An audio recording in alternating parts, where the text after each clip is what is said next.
السلام عليكم ورحمة الله وبركاته. أهلا بكم في مدونة حسن رضوان التعليمية.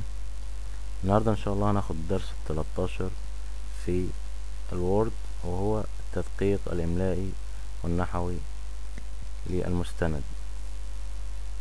الوضع الافتراضي للبرنامج وهو عمل التدقيق الإملائي واللغوي تلقائيا أثناء إدخال الكتابات، حيث يتم وضع خط أحمر أسفل الكلمات التي لم يتمكن قاموس البرنامج من التعرف عليها، أو أن هذه الكلمات تحتوي على بعض الأخطاء الإملائية، وأحيانا يوضع خط أخضر أسفل الكلمة دلالة على أن هذه الكلمات تحتوي على خطأ لغوي. وبالضغط على زر الماوس الأيمن نجد ظهور قائمة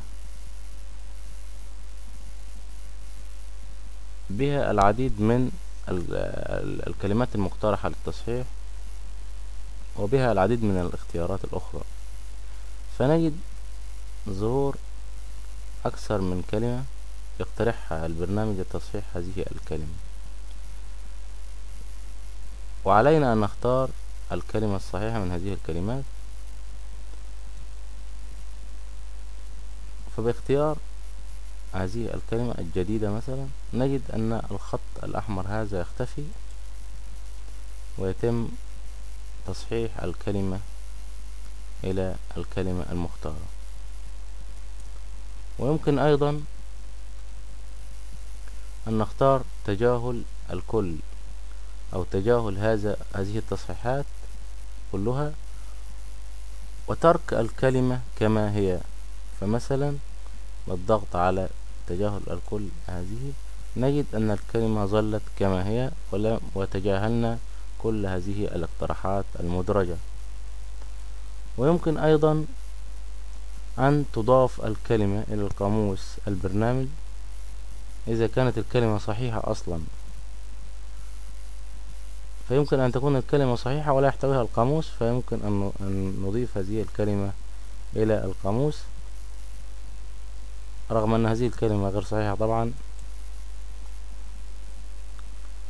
ونكتب فبكتابة الحرف الخطأ تصحيحه نجد أن الكلمة يتم التعرف عليها الأستاذ، نجد أنها تصح. كما يمكن أيضا أن نعمل تصحيح تدقيق إملائي ولغوي للمستند مرة واحدة بالضغط على مفتاح تدقيق إملائي ولغوي من شريط الأدوات القياسي، أو بالضغط على اختصار F7 من لوحة المفاتيح، أو بالضغط على شريط الأدوات أدوات ثم اختيار تدقيق إملائي والتدقيق النحوي وكذا، لنجد ظهور هذا المربع الحواري، حيث تظهر الكلمة التي يتم تصحيحها باللون الأحمر بلون مختلف كما تشاهدون، ويظهر العديد من الخيارات التي يتم عرضها هنا للاختيار منها.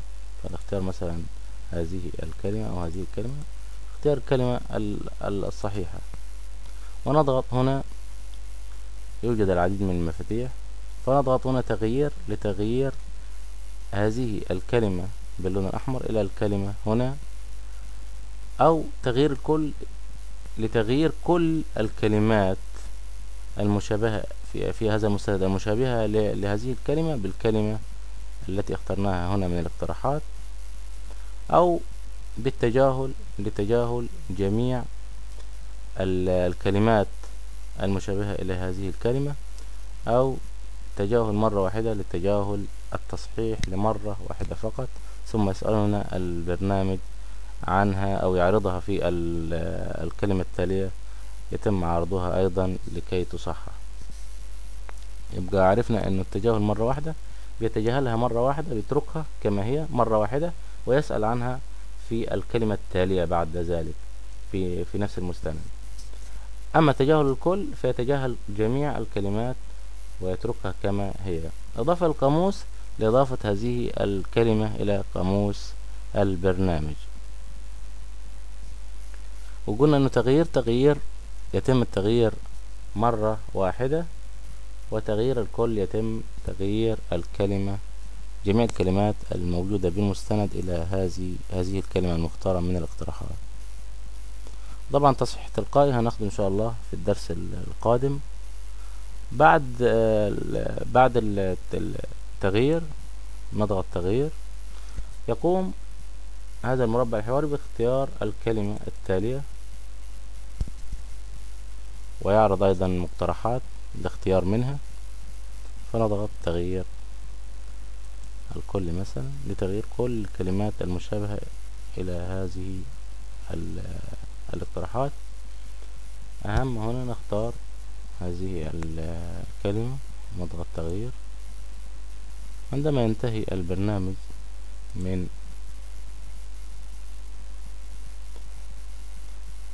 من التغيير نضغط إغلاق،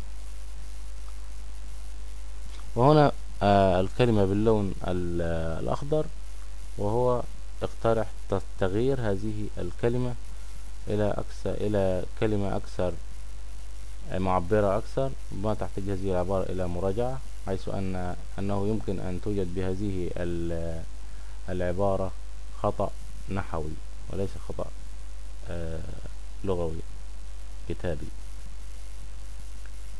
فنضغط مثلا الجملة التالية لتجاهل هذه الجملة، هذا التغيير، الاحترام.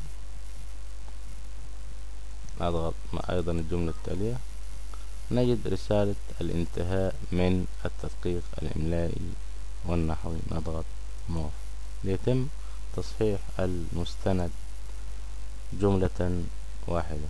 وشكرا، والسلام عليكم ورحمة الله وبركاته.